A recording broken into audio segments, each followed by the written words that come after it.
This program is designed to provide general information with regards to the subject matters covered. This information is given with the understanding that neither the hosts, guests, sponsors, or station are engaged in rendering any specific and personal, medical, financial, legal, counseling, professional service, or any advice. You should seek the services of competent professionals before applying or trying any suggested ideas.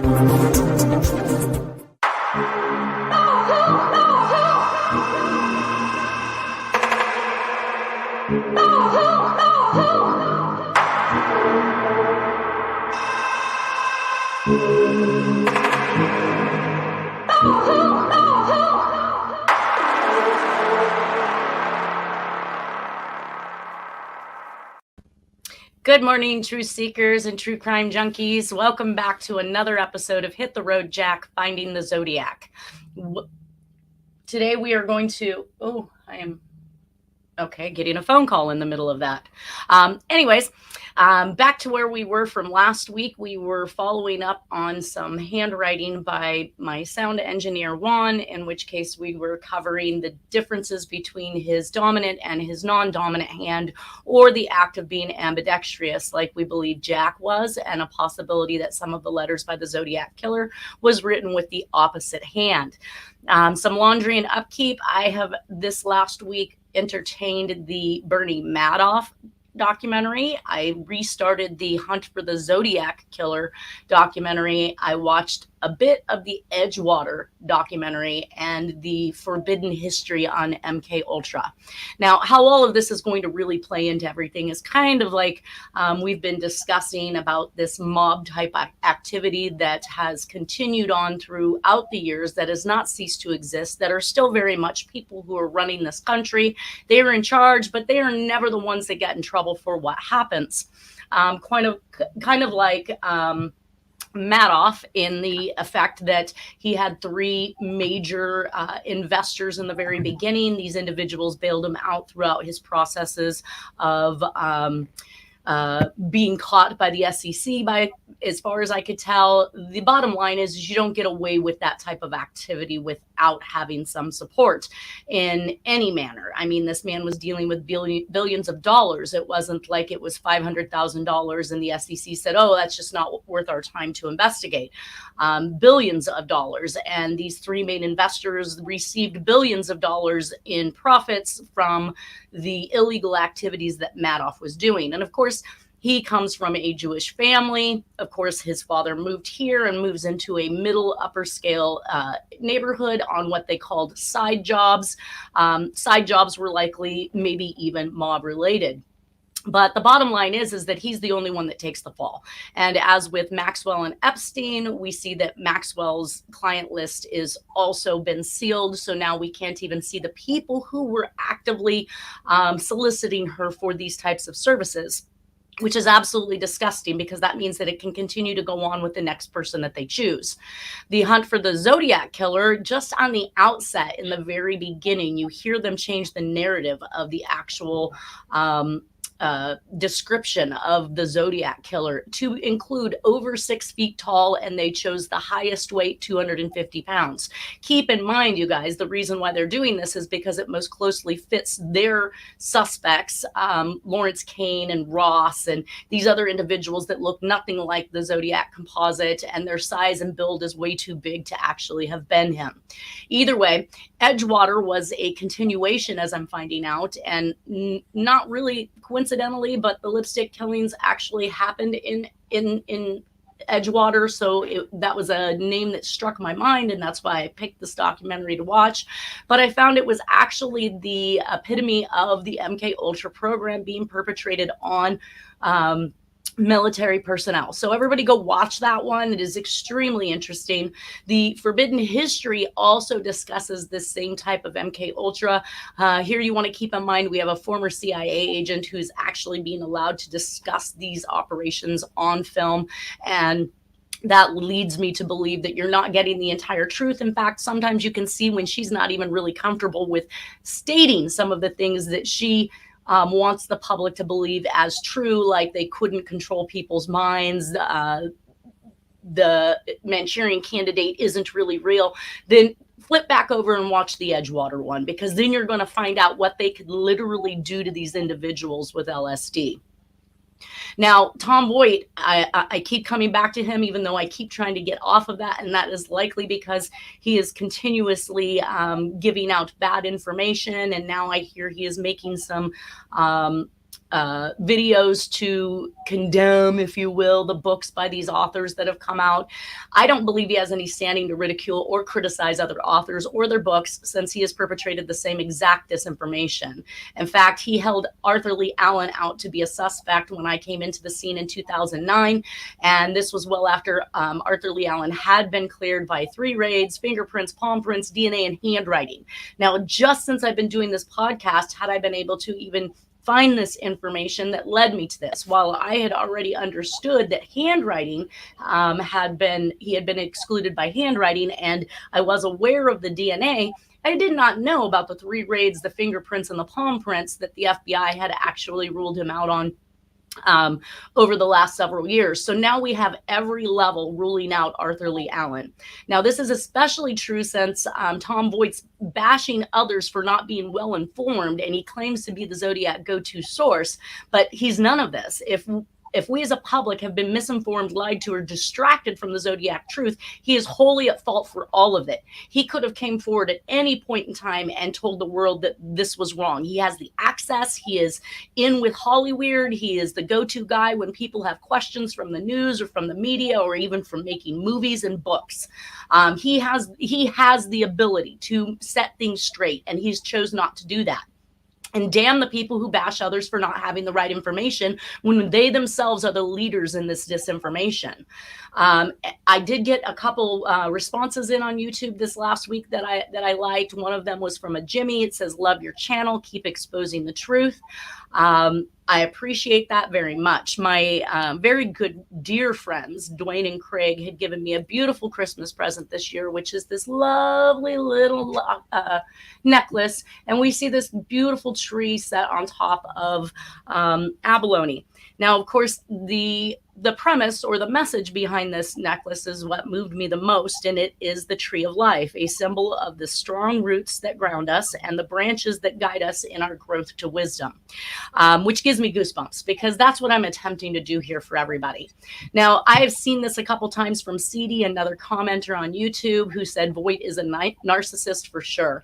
And yes, CD, narcissistic explains the thoughts that I just discussed above, and I do appreciate your support. The truth will prevail in this, and people like Tom are in for their due justice.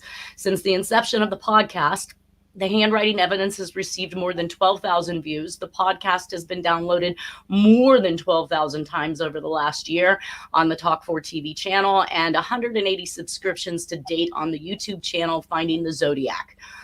These numbers do not include other social media sites such as Facebook, Twitter, LinkedIn, BitChute, or my message board. So here's to the world slowly but surely learning the truth about this cult of non-truth tellers. And thank you to all the truth seekers and the true crime junkies that make this possible. We're going to take a step back now and go back to Juan's handwriting, in which case we have the dominant right hand on the left side of the screen, and we have the non-dominant left hand on the right side of the screen. That makes things confusing. Either way, what we can see here is we can see how honed in and how smooth the line quality is on the dominant hand, and we can see this tremorous angularity, malformation, maybe even, sorry, Juan, like a 4th grader's writing, somebody who's just beginning to learn to write, and it looks very different on the outset, but today we wanted to, and this is how we actually got started on all of this stuff. And it seems I slid in a slide. One more thing about Tom. So on the Wayback Machine, as I looked at some things, I saw that the Zodiac stuff has been copyrighted by Tom Voigt since 1998. You can see down here through 2009. And these, of course, are, you can see right here, the Arthur Lee Allen file. So he is still perpetrating on his message board as of 2009 when I come in that Arthur Lee Allen is a valid suspect. That should be blasted, not it. Anyways. You'll also see over here to the right an additional clip that I took from that point in time. So he has actually been asking for what he calls donations. Really, he's asking people to pay him for videos, for images, for access, I'm guessing, to his message board. And last but not least, if he doesn't like what you have to say on his message board, or you're not there to actually hash out theories and thoughts about suspects. You're there to talk about what he wants to talk about. And if you sway from that, you're getting kicked off. So now we find Juan's handwriting. Thank goodness. So a couple weeks ago, Juan had come to me and asked me whether or not I would know the difference between somebody who was capable of writing with both hands, and that his handwriting from one hand to the next was absolutely different. And he actually even thought that his non-dominant hand was a little bit nicer than his dominant hand. I found that to be quite the opposite. And Juan, you had indicated that the reason why you were used to writing with your left hand is because you held your notes in your right hand, correct? Correct, yeah. Okay. So that seems odd to me because I would probably hold the notes with my non-dominant hand so that I could write with my left hand, which is... Well, the thing is that the whiteboard on that room was in like an awkward angle to where, like, if I were to write with my right hand, my body would cover most of the board. Oh, okay. So you were doing it based more or less for their viewing pleasure. Correct, yeah. Okay. Because I kept thinking to myself, I was like, no, I'm going to hold this with my non-dominant hand and write from there. I can actually write with my right hand. Obviously, it is not a comfortable feeling to do, and that's why most people don't do it. I think that everybody can write with both hands given the opportunity and if they wanted to take the time to master that. But writing is one of these tedious, monotonous things that a lot of people don't like to do to begin with. So trying out a hand that's awkward makes it feel even less or even more monotonous and tedious, right?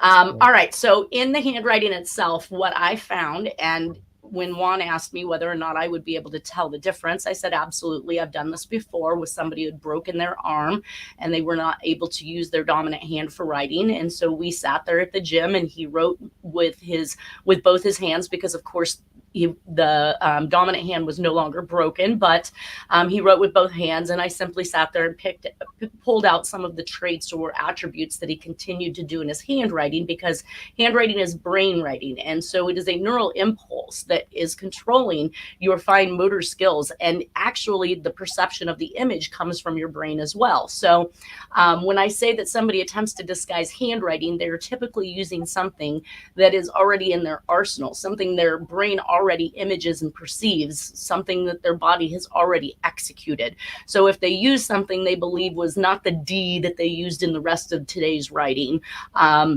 that D was used somewhere in their lifetime in their handwriting. So we would be able to find that.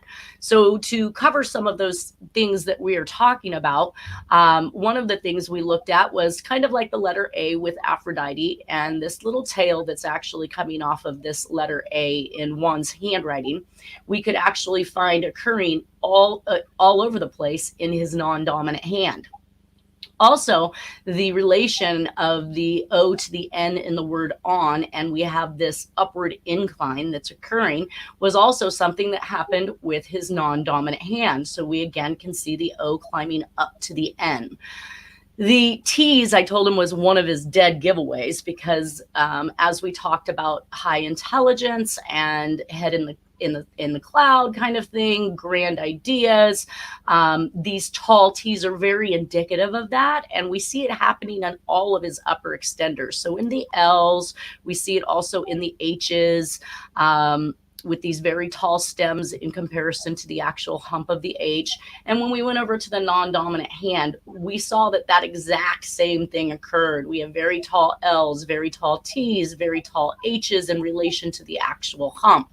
So that was one of his dead giveaways. I also discussed with him the W, while the non-dominant hand shows this angular notion, probably because it's easier to control in when your hand is not that mature, or the muscles and the movement are not that mature with movement, angularity is kind of a thing that occurs or takes over, and we can see that. We'll go through some of those. But what he did was reach off of that W up to the right into the H, and we see that he did that again here in his non-dominant hand. We also looked at the word as, where the A starts a little higher and the S moves downward. We saw that again occur over here in the non-dominant hand. We also saw where the, let's see here, the letter I's were also another huge indicator. He has a very short I stem, and the dot is always neatly placed right over the top. That's attention to detail right there.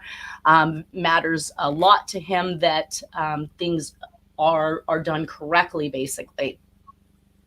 Let's see here. The H, actually, what I found in his H's is that he has kind of this downward slope off of the hump. So the right side of the hump actually is almost like propping the letter up by coming down below the left side of the stem. And we could see that that was also occurring over here in his non-dominant hand. The letter K's were also extremely consistent in their legs, where they came off of the leg and actually exited downward with this slight angularity at the bottom of the K. We also saw that occurring over here in his K's as well. So this turned back, there it is, this turn back where it comes straight down to the baseline at a decline, and then actually makes an angle and drops straight down to the baseline. One of my interesting finds, or one of the things I thought were, it tickled me to see it, actually. Let's just say that, because the S's are so different. So we see these S's with this flat top, angular, and then moves into a round on the bottom. And when we got over here, all of them were very awkward. And again, we know that because these rounded movements are more complicated for the non-trained hand, I did find this S over here in the word silk in his non-dominant hand. And it tickled me because it's actually an upside down version. So the one S in the non-dominant hand that is made most similar to the S's in his dominant hand is identically shaped and constructed as his dominant hand would normally do. It's just upside down. And we're going to talk about that because I found that to be true in several of the communications where the M's and N's in Jack and the Zodiac's handwriting actually look like his upside down W's. And it's almost a mirror imaging of it. And this can be a trait. So I'm going to be looking to see if, when I find those things occurring, if I believe that that letter might possibly be written by the opposite hand as well. So I also went to pull out actual words, because we talk about spacing and how spacing is not the same between one person and the next. And that if an individual wrote this, the spacing, no matter how they disguise the form of the letter or how they think they're disguising the form of the letter, the spacing is something they often don't even think about changing. It's just a natural habit. It's a very interpersonal habit. It's something that is more identifying sometimes than just the form of the letter. But so I pulled out the word hair, and we can see here how this lines up right over the top of each other. So this hair right here is from the dominant hand, and this hair right here is from the non-dominant hand. Bottom line is that we can see how the IR jumps up from the HA and raises itself up just a little bit. But most importantly, again, like I said, that the spacing of these letters were absolutely perfect. I also, to the right over here, pulled out the word smooth. And again, we can see how each one of these letters line up right over the top of each other. Is that a trip or what, Juan? For which one? The words for hair and for smooth. You wrote these with two different hands. One that is fully trained, one that is half trained, I'm going to say, because it's not like you use it on a daily basis, probably anymore. But do you see how the spacing worked out? Yeah, S over the S, M over the M, O, O, all the way to the T and the H pointing downward. All S's are oversized too in the non-dominant hand. Well, that's not really it. I just I just described that. The reason why they're oversized is because the non-dominant hand is not trained and honed in. So when you start writing as in first grade or what have you, your handwriting very much looks like this. Agreed? Agreed. Okay. And as you grow with time and as you write more, your hand becomes trained and habituated, and the movement becomes almost subconscious. Like you could write in the dark and not even have to see what you're writing, and your writing is going to still look like you're writing. Now, your baseline may vary. It could go up or down because you can't see the direction you're writing in. But for the most part, we can see how smooth the line quality is here, how tight and honed in everything is. And over here, it looks like you just began writing. So that's why the S's, and here we're not really discussing form or shape anymore. We've moved on to that because now we're into the actual lineup of the letters and the spacing as it interpersonally relates to Juan. So if you took my smooth, look at my smooth. There's nothing about my smooth that lines up with Juan's.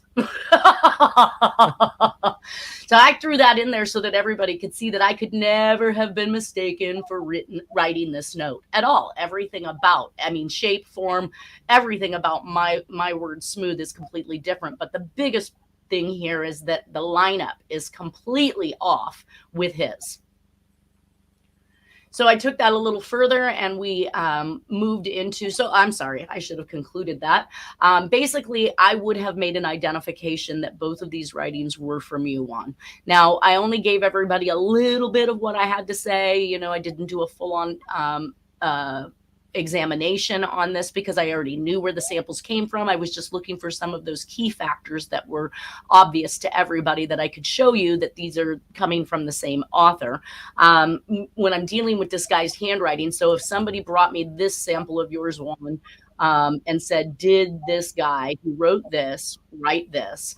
My job would be to cut out every single one of these letters individually and place them in a presentation, all the T's together, all the H's together, i.e. every letter together so that I could see what his natural characteristics are. And I would do the same here for the anonymous handwriting so that I could see what occurs most. So when somebody's disguising their handwriting, eventually they're going to mess up and leave something that they do more naturally. And also there's going to be a habituation about a particular characteristic that is in their known handwriting that will occur inside of these letters over and over again. So when I take all the T's and all the H's and put them together, I can see that the H's all have these very small humps in relation to the very tall stem. Even the angularity that occurs with this particular H, as we see in his H's over here to the right hand side or to the left hand side, it just basically gives me a grounding point for what continually occurs inside that letter that can be used as an identifying factor because it occurs all the time. Then I look back to the known handwriting to determine whether or not that characteristic that I found in the anonymous writing is found within the writing of the known sample. And of course, if it exists, we have an identification. If it does not, we do not. So moving on, let's look at two letters that are purportedly written at the same time in April of 1978.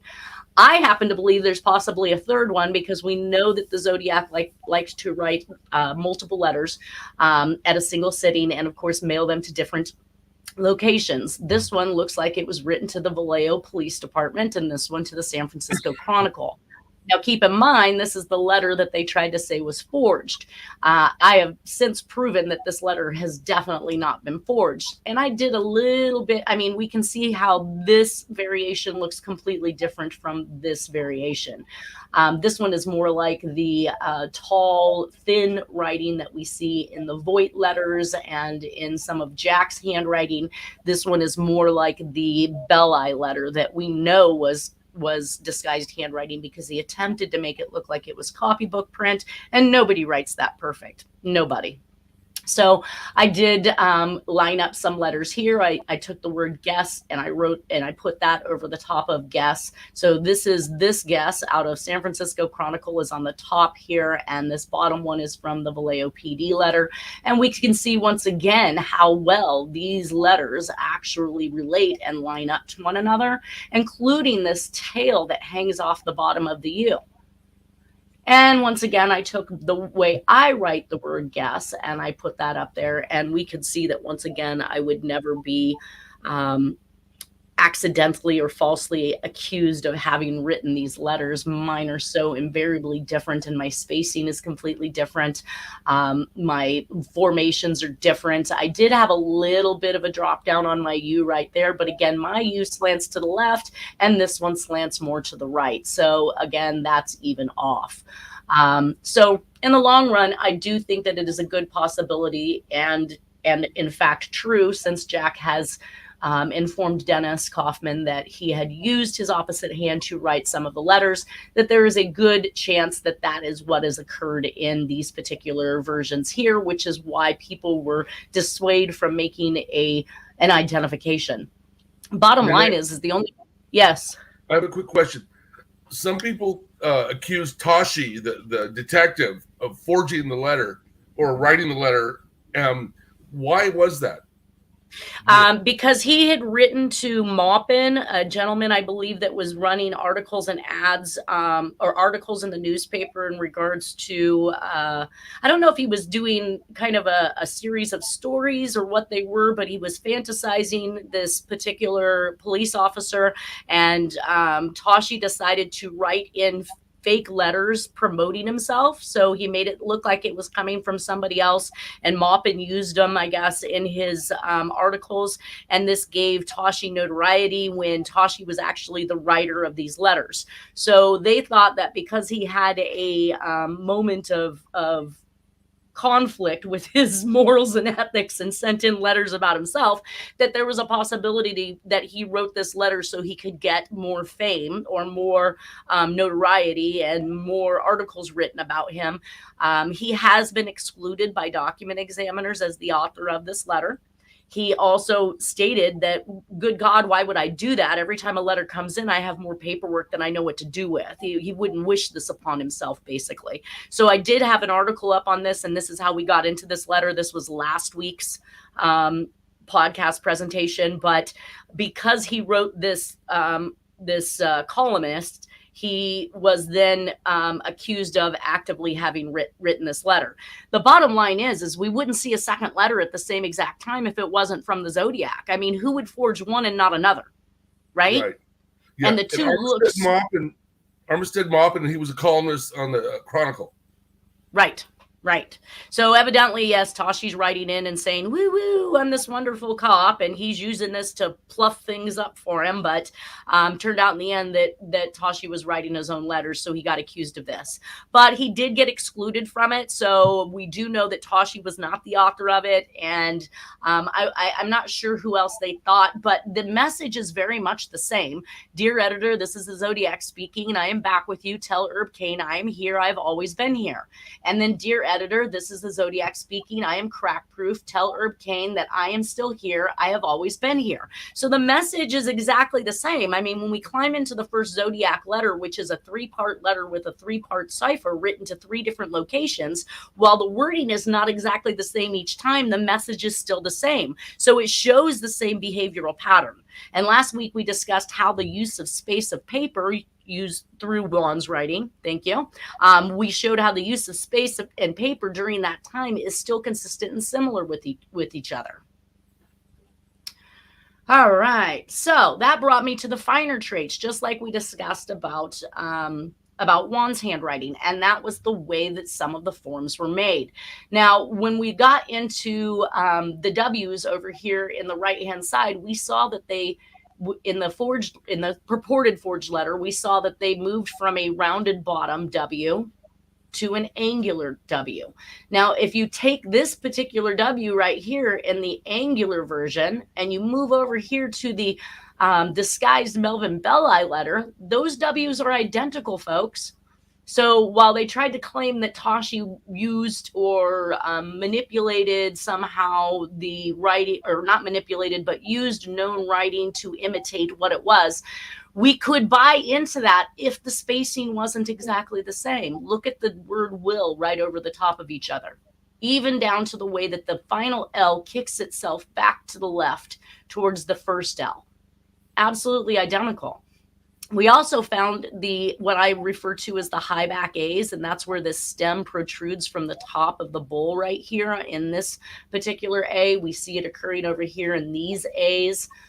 There's 1, there's 2. And that, my conclusion on that is because it's hard to drop a habit at that particular time, or for most of Jack's life. He likes the persona of that belltop A. It is a look at me letter. It is a, standout type letter when people use it. And it is a hard thing to drop when you're used to starting from the left and moving to the right and coming down on that A. And he needed to drop that belltop. Jack was very aware of, if one letter was not the same as his writing, that they could not make an identification, or at least that was the premise from the forefathers of handwriting. So we can see where he was able to drop the crossing part from the left to right at the top, but he still kept starting high on his letters, on his letter A. And that high top A is really what we're going to talk about as we go throughout, till we get to those letters where we actually see the belltop A's. Now, the letter G's were also extremely similar in form and shape to the G's that we saw over in the Belli letter. Starting, stopping points, the roundness of the bowl itself. So this particular G up here with this perfect little round is basically what you see up here with this perfect little round. Some of the G's actually do have curvatures at the bottom of them, albeit none of them the same. And that's usually what gives it away. When we don't see a lot of commonality between the letters because they are looking a little bit different from one to the next, that's usually an indication somebody is manipulating their handwriting, because we should see more similarity between these forms because it's naturally written. I did line up the word will again over here for everybody to see how well that lines up. Again, here are my words will, these 3. And again, we see that this slant to the left, the shape of the W, the spacing is not the same. And then control as well. So this control comes from what they quoted as the forged letter. This is the word control from the Belli letter. And we can actually see that the TROL are absolutely perfect, including the slant of the L. And then more closely, the CON, we have that space between the C and the O, which we see right here. This ON was written a little bit closer. I would say that this N was probably just slightly over to the right a little bit, but had it just been to the left, we'd have had that perfect gap down the center. And since you don't write the same way twice, and that would naturally mean that your spacing could vary, usually within a small amount, 1 to 3 millimeters. We're not talking large movements in spacing, but it needs to be within a range that these letters or these words are absolutely in a range, and their lineup is quite nice, especially when you compare them to me writing the word control. Once again, I could not have been perceived as the author of these letters.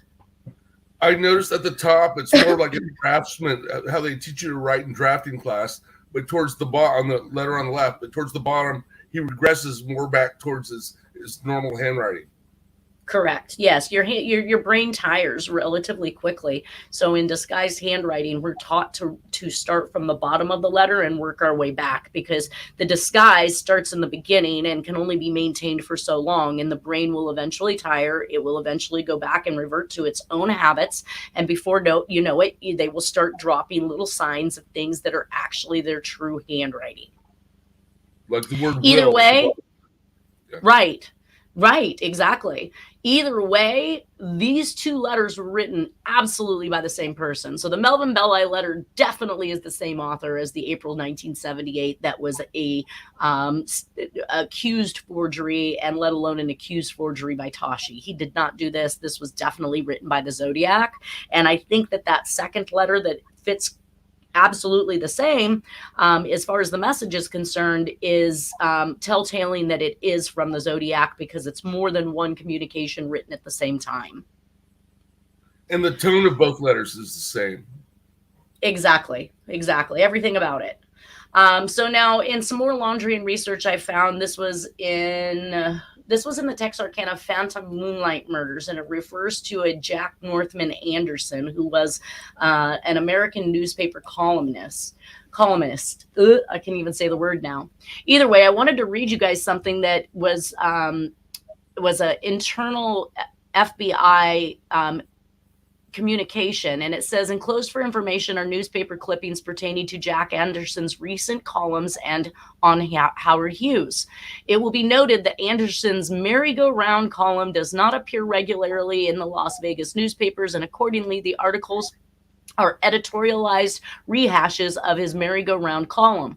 With reference to Anderson's article of 8/7/71, now I'm not sure what he wrote because that was not included, wherein he made mention of SAC, Las Vegas. To date, there has been only one press inquiry in the matter, which was responded to in strict compliance with the text approved by the Bureau on 8/9/71. The general reaction to that article in Nevada is that Anderson is off on another of his name-calling tirades, and in this, as in many other issues, his charges are not only false, but also ridiculous. So this is the way the government has chosen to react to Jack Northman Anderson and his accusations, if you will, from his so-called tirades. But let me tell you who Jack Northman Anderson is. Are you aware of this gentleman, Nolan? Yeah, he's a Washington, D.C. columnist. All right, so he says that it says that he was syndicated by United Features Syndicate, considered one of the fathers of modern investigative journalism. I love this. So he's the real person investigating. He's the real person doing his job, right? Yes. Anderson won the 1972 Pulitzer Prize for national reporting for his investigation on secret U.S. policy decision-making between the United States and Pakistan during the Indo-Pakistani War of 1971. In addition to his newspaper career, Anderson also had a national radio show on the Mutual Broadcasting System, acted as a Washington bureau chief of Parade magazine, and was a commentator on ABC TV's Good Morning America for 9 years. Among the exposés Anderson reported were the Nixon administration's investigation and harassment of John Lennon during its fight to deport Lennon, the continuing activities of fugitive Nazi officials in South America, and the savings and loans crisis. He revealed his history of a CIA plot to assassinate Fidel Castro and was credited for breaking the story of the Iran-Contra affair under President Reagan.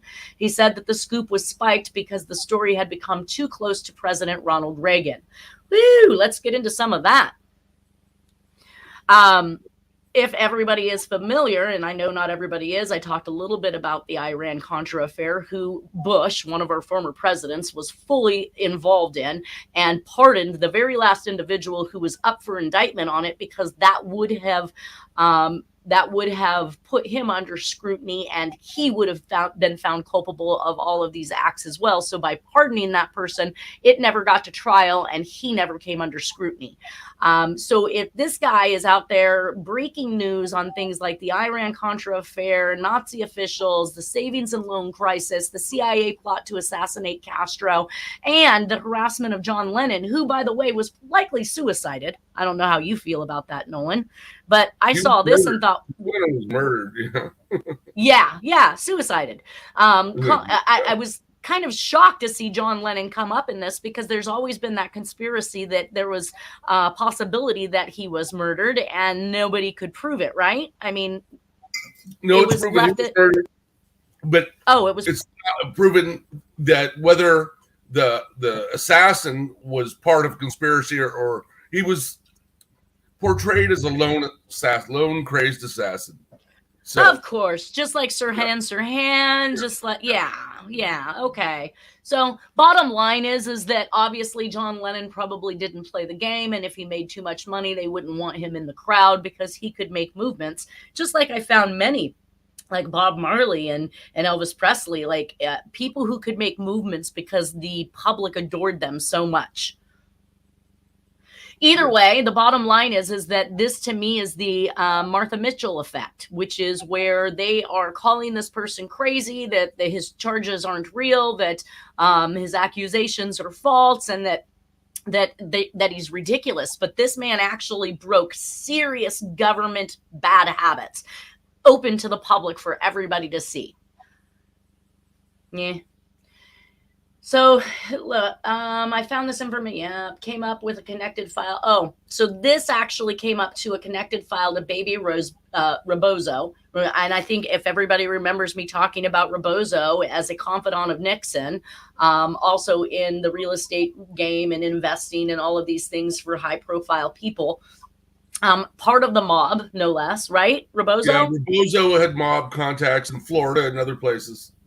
Right. So basically, this came up in regards to Bebe Rebozo, and that's how I found this article. Jack Anderson was I got that national radio show, FBI's take on journalists telling the truth. And that's what's kind of scary because this last week when I restarted the hunt for the Zodiac Killer, which is the newest documentary out with this super machine that supposedly broke the 340 cipher, which is unbreakable, states that they worked closely hand in hand with FBI and law enforcement, and they changed the entire narrative of the description of the Zodiac. So the public is now seeing that the Zodiac was over 6 feet tall and 250 pounds. Just absolutely blows my mind. That's wrong. The FBI is helping in disinformation.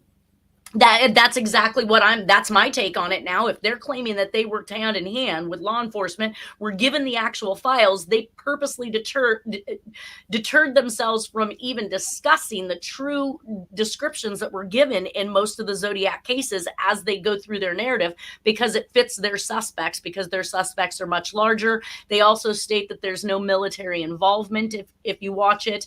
I'm going to take complete notes on it once I get back to it so I can talk about the inconsistencies and the disinformation that they're attempting to give us now.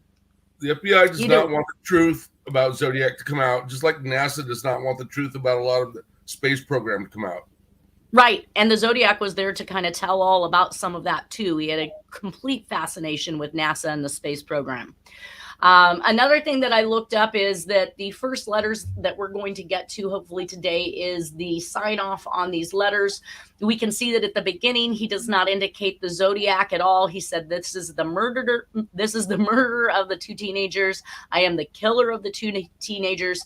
And then of course, the sign off on these letters are these sight symbols.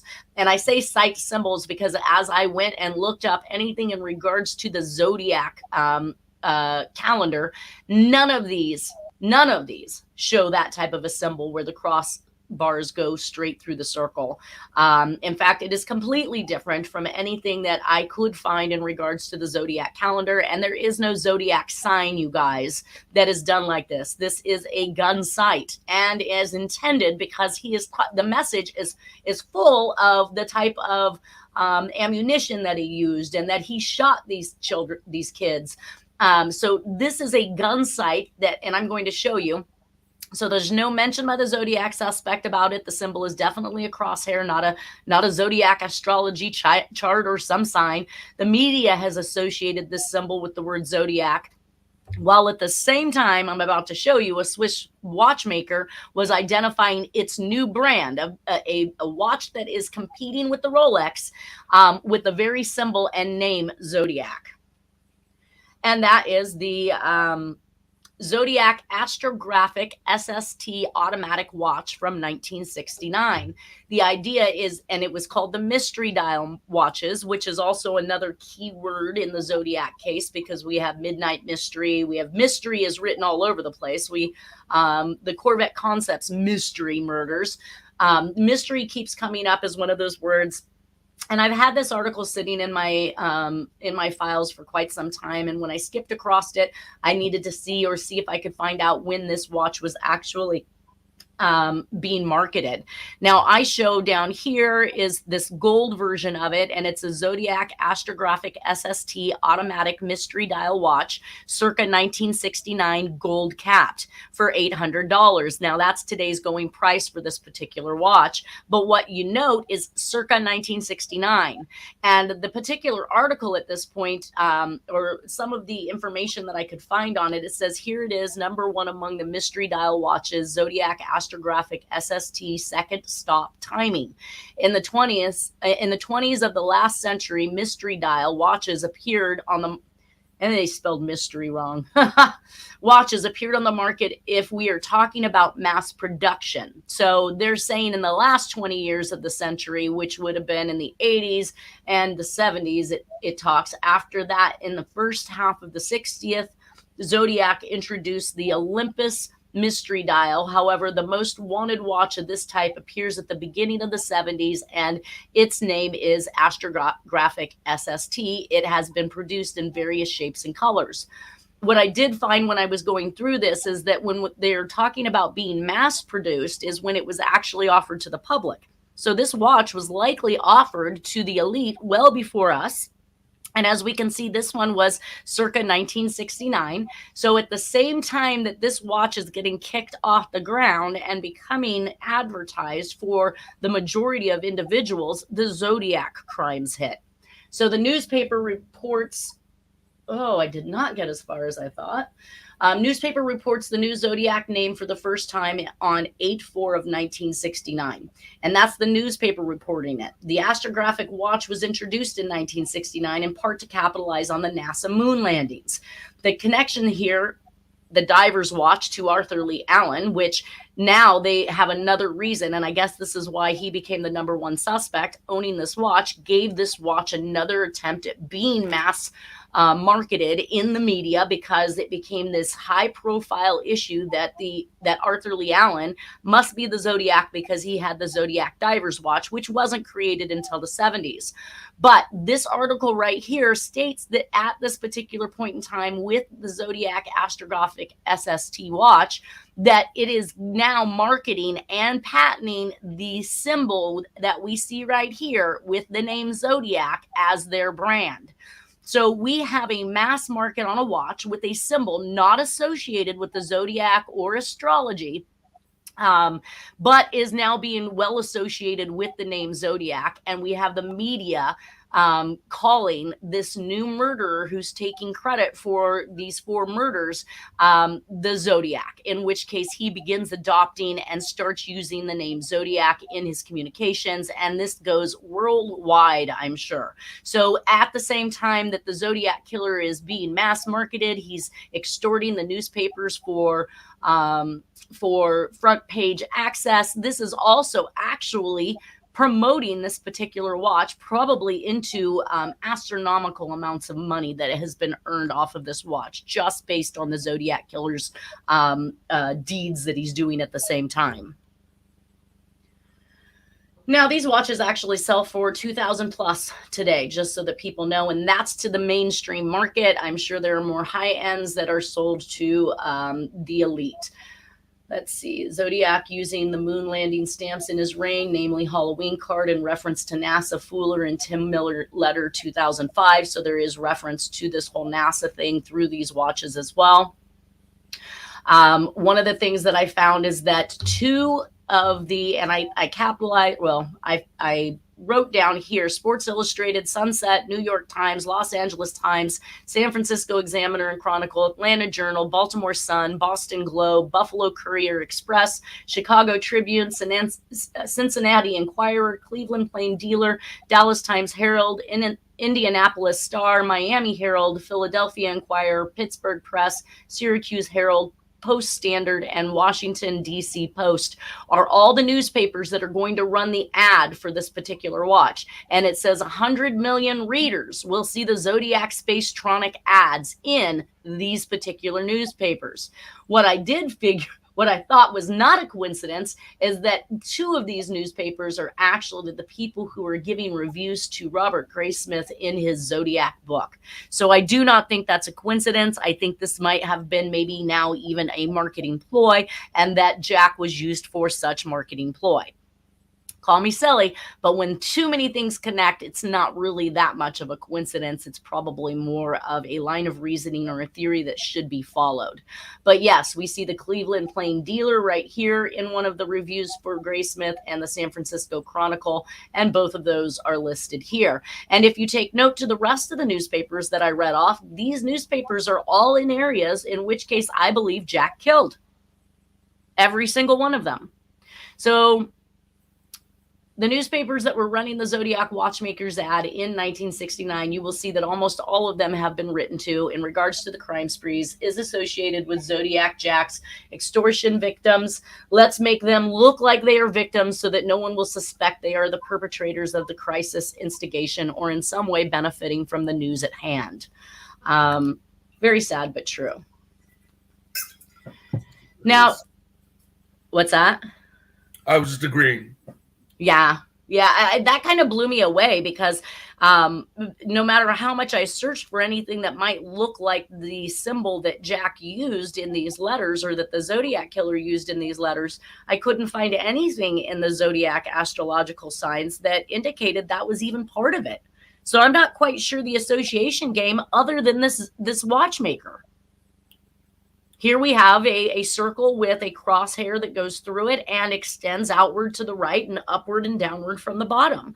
Here we have a direct relation between the word Zodiac and this particular symbol. And then we have the press that is pushing the fact that this is the Zodiac Killer because the symbol that he uses is similar to the watchmaker's ad.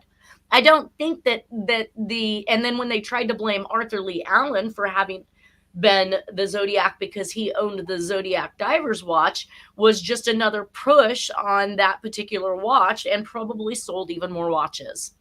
Either way, I did not make it as far as I thought I was going to, you guys. It looks like I've got a couple slides before we actually make it to the next murder. I really thought that would be in here, so we'll have to catch up on that next week.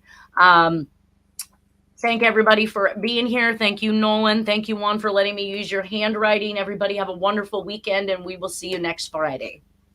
Goodbye. Goodbye.